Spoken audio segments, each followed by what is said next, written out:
course, this morning we were greeted with a story that kind of wants to put us in a rant. One of the reasons last year we never really bothered with the race boat is because we had the wettest summer on record, including the wettest month of July on record, where we were receiving upwards of an inch a day of rain, and in these parts, that's a little extreme.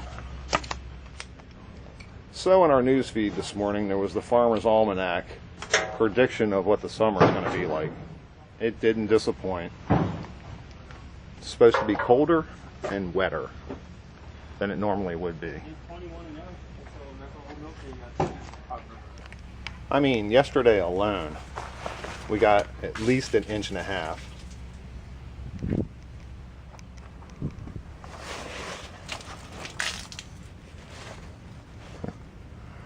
Yay. So after 2 days of being rained out once again, we have to get this carburetor finished and fuel pressure regulators.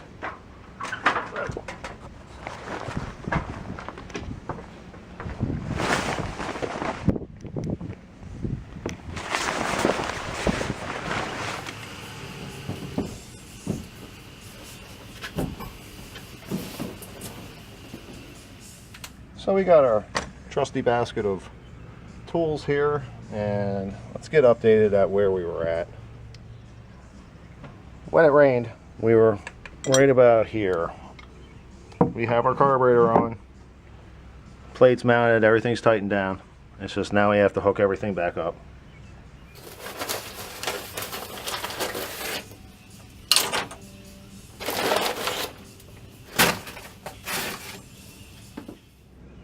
Okay, let's see how long we can keep that shot before we knock the camera down.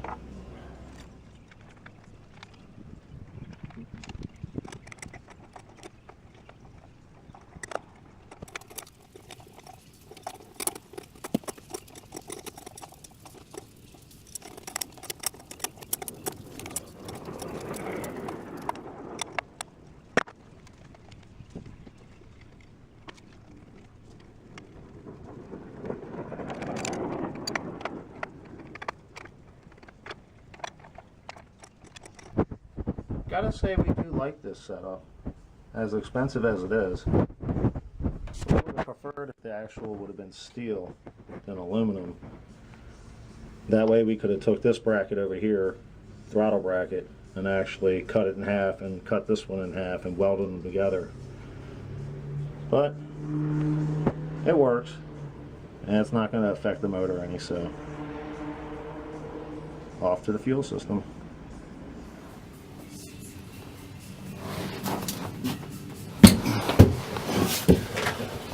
Welcome to the land down under, at least in Maryland.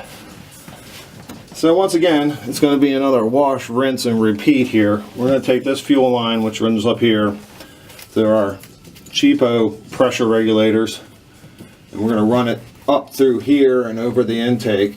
We're going to remove all this, including the old intake, the old fuel pressure regulator, and just more work. Then we're going to show you a trick on how to get a hose on a barb that's a little too big. Time to get to work.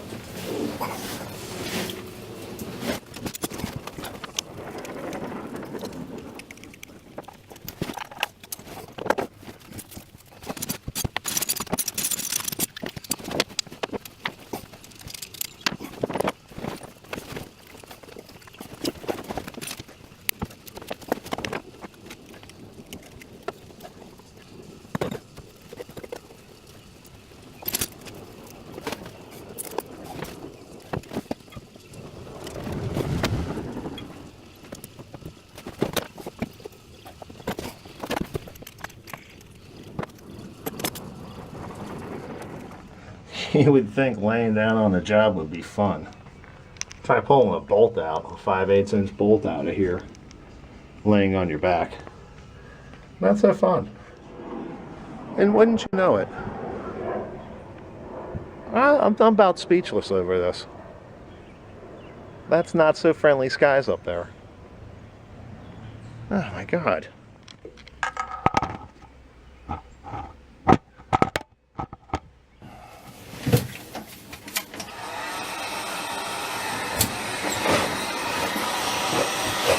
So we heat our hose with our heat gun. Not enough to burn it. It's just to make it nice and soft. It's a trick we learned with doing oil lines with those push-on lock hoses.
But back to the job at hand, we have our fuel line installed. Same problem we had on the other side. I don't like the way this one's landing at, so I've got it tied up to the PCV valve. I'll be replacing them with some metal canisters at some point here shortly. But routed up and we're all set. So now the next step is to get the batteries charged up, because we don't want the electric fuel pumps running on weak batteries. We want full pressure with no issues. And it's been a while. So let's get back here. And I'll show you a little bit how it's done as I crawl along.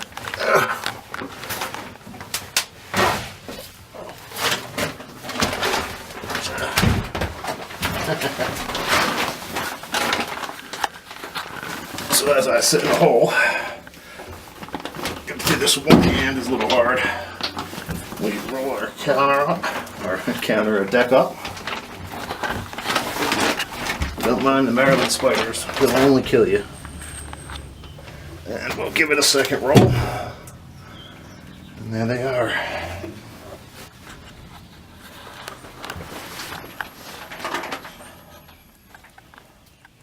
Well, here's our Optima red top batteries. They're super expensive. Ours was given to us, so because we're too damn cheap to buy something like this. But this one over here is sitting at 6.03 volts. And this one, let's get the right one on the right side here, is sitting at 7.95 volts. Now you got to keep in mind, these things have not been charged in 2 years.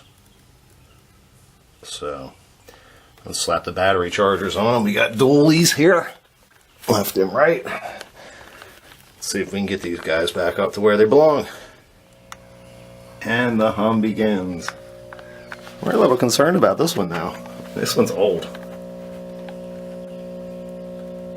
But listen to that monster. Definitely not one I'd leave on overnight.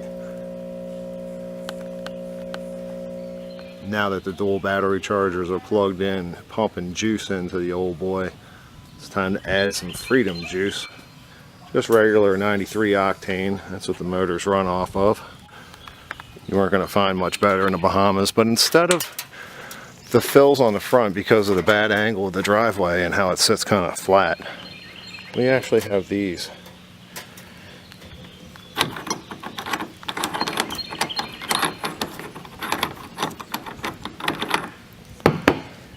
It's kind of for cleanouts, but Makes it easy for putting gas in. Anytime we put gas into the 24, we never know when's the next time we're going to actually use the boat. So we always throw some stay ball. It's not an endorsement. It's just that we like to have the gas last as long as we have. And believe it or not, we did it the last time, and it's still within the window of what they say the gas is stable for. So we're going to freshen up with about 5 gallons of some premium here and see if we can get this thing ready to go soon.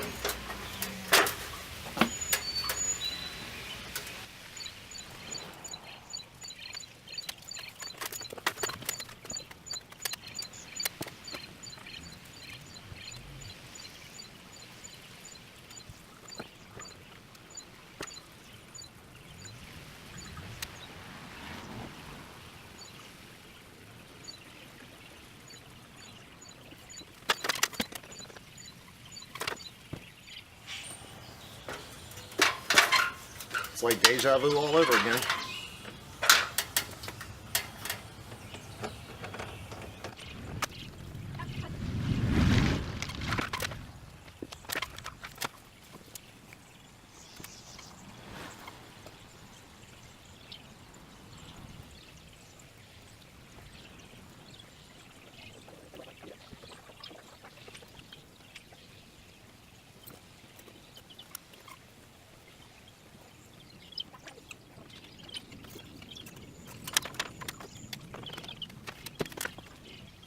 With a pile of leftover parts on the bench, we finally can come over to our book and put in our 3 X's for the fuel pressure regulation system. We do 3 because 1 is to start it, 2 is the halfway point, and 3 is completed. So we started, went halfway, and completed it before we ever even got to the book. So let's go see how our chargers are doing.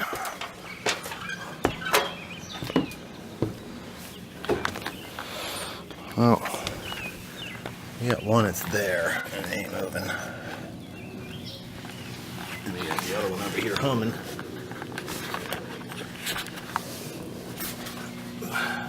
But it's just humming.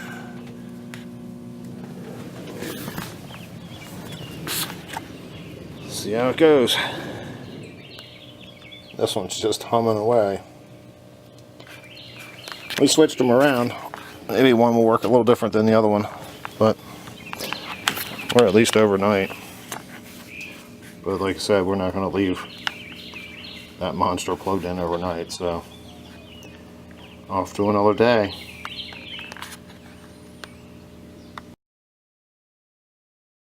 So I've already given the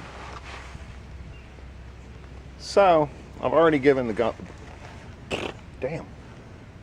So I've already given the wife the gun safe keys, just so I don't eat a bullet. Ugh. As expensive. Oh, see, I just did it again. Just like the, again, another wash, repeat. No, this is bad. So for any fill up. What? We gotta do your punch card. Yeah.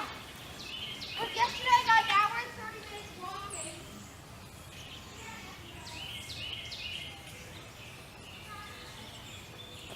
Quiet on the set.